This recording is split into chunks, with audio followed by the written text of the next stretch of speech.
Salut tout le monde! Aujourd'hui, j'aimerais aborder un sujet qui suscite souvent des sentiments mitigés, voire de la confusion, parmi nous, les chrétiens. L'argent.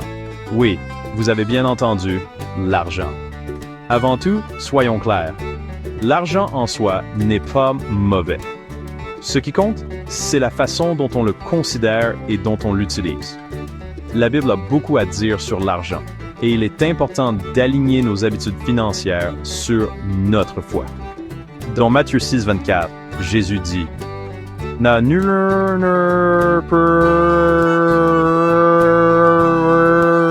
deux maîtres, car où il haïra l'un, et aimera l'autre, où il s'attachera à l'un et méprisera l'autre. Vous ne pouvez servir Dieu et maman. » Cela ne signifie pas que nous ne devrions pas avoir d'argent ou qu'il est mal d'être riche. Il s'agit de priorité. Servez-vous l'argent ou est-ce l'argent qui vous sert? Pensez à la parabole des talents dans Matthieu 25, 14, 30. Elle nous enseigne à être de bons gestionnaires de ce que Dieu nous a donné.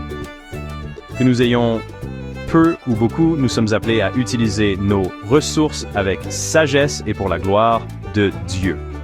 La générosité est un autre aspect essentiel. Proverbe 11, 25 dit « L'âme bienfaisante sera rassasiée, et celui qui sera lui-même arrosé.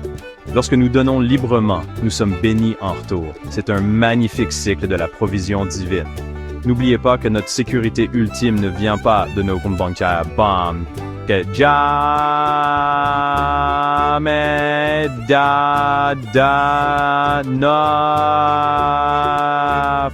foi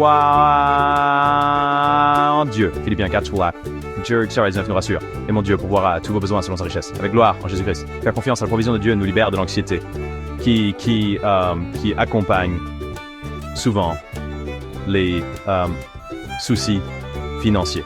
Alors, mes amis, gardons nos cœurs à la bonne place. Utilisons l'argent comme un outil pour bénir les autres et honorer Dieu. Ce faisant, nous ne faisons pas que gérer nos finances. Nous cultivons une vie qui reflète celle du Christ. Merci d'avoir regardé. Si ce message vous a touché, cliquez sur le bouton « J'aime », partagez-le et n'oubliez pas de vous abonner pour plus de réflexions spirituelles. Que Dieu vous bénisse tous.